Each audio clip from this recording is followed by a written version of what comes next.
ನಮಸ್ಕಾರ ಸ್ನೇಹಿತರೆ. ಹಿಂದೂಗಳ ಪ್ರಮುಖ ಹಬ್ಬಗಳಲ್ಲೊಂದಾದ ಶಿವರಾತ್ರಿ ಇಂದು.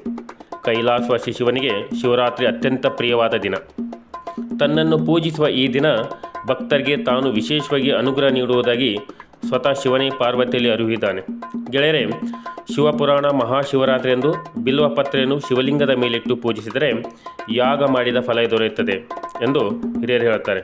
ಅಲ್ಲದೆ ಶಿವರಾತ್ರಿ ಆಚರಣೆಗೆ ವೈಜ್ಞಾನಿಕ ಕಾರಣಗಳಿವೆ. ಮಿತ್ರರೇ, ಹೀಗೆ ಹಿಂದೂಗಳ ಪ್ರಮುಖ ಮಹಾಶಿವರಾತ್ರಿ ಆಚರಣೆಗೂ ಹಿನ್ನೆಲೆ ಇದೆ. ಅನೇಕ ಕಥೆಗಳಿವೆ.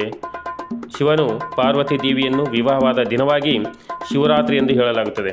ಸ್ನೇಹಿತರೆ, ದೇವತೆಗಳು ಹಾಗೂ ಅಸುರರ ನಡುವೆ ಸಮುದ್ರ ಮಂಥನ ನಡೆದು ವಿಷ ಉದ್ಭವವಾದಾಗ ಅದನ್ನು ಶಿವ ಕುಡಿದು ವಿಷ ಗಂಟಲೊಳಗಿಂದ ಇಳಿಯದಂತೆ ಪಾರ್ವತಿ ಇಡೀ ರಾತ್ರಿ ತಡೆದಳು ಎನ್ನುತ್ತದೆ ಶಿವಪುರಾಣದ ಇನ್ನೊಂದು ಮಹಿಮೆ.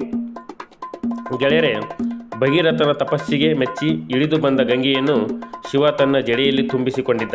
ಇದರಿಂದ ವಿಚಲಿತನಾದ ಭಗೀರಥ ಗಂಗೆಯನ್ನು ಭೂಮಿಗೆ ಹರಿಸುವಂತೆ ಶಿವನನ್ನು ಪ್ರಾರ್ಥಿಸಿದ. ಸ್ನೇಹಿತರೆ, ಆತನ ಭಕ್ತರಿಗೆ ಮೆಚ್ಚಿ ಶಿವ ಗಂಗೆಯನ್ನು ಹರಿಬಿಟ್ಟಿದ್ದು ಇದೇ ದಿನ ಎನ್ನುತ್ತದೆ ಪುರಾಣ. ಮಿತ್ರರೇ, ಶಿವನ ಆದಿ ಮತ್ತು ಅಂತ್ಯ ಹುಡುಕಲು ಹೊರಟ ವಿಷ್ಣು ಹಾಗೂ ಬ್ರಹ್ಮನಿಗೆ ಶಿವರಾತ್ರಿ ಎಂದು ಶಿವಲಿಂಗ ರೂಪಿಯಾಗಿ ದರ್ಶನ ನೀಡಿದ ಎಂಬುದು. ಗೆಳೆಯರೆ, ಪ್ರತಿ ಸಂದರ್ಭದಲ್ಲಿ ಶಿಶಿರ ಋತುವಿನ ಮೋಘ ಮಾಸದ ಕೃಷ್ಣ ಪಕ್ಷ ಚತುರ್ದಶಿಯಂದು ರಾತ್ರಿ ವೇಳೆಯಲ್ಲಿ ಶಿವಪಾರ್ವತಿ ಜೊತೆಯಲ್ಲಿ ಭೂಮಿಯಲ್ಲಿ ಸಂಚರಿಸ್ತಾ ಎಲ್ಲ ಸ್ಥಾವರ ಜಂಗಮ ಲಿಂಗಗಳಲ್ಲಿ ಸಂಕ್ರಮಣಗೊಳ್ಳುತ್ತಾನೆ. ಆ ಸಮಯದಲ್ಲಿ ಅಂದರೆ ಮಿತ್ರರೇ ಶಿವರಾತ್ರಿ ಎಂದು ರಾತ್ರಿಯ ವೇಳೆಯಲ್ಲಿ ತನ್ನನ್ನು ಯಾರು ಪೂಜಿಸುವರೋ ಅವರ ಪಾಪಗಳು ಪರಿಹಾರವಾಗುತ್ತವೆಂದು ಸ್ವತಃ ಶಿವನೇ ತಿಳಿಸಿದ್ದಾನೆ ಎಂಬುದರ ಬಗ್ಗೆ ಶಾಸ್ತ್ರೋಕ್ತ ಇದೆ.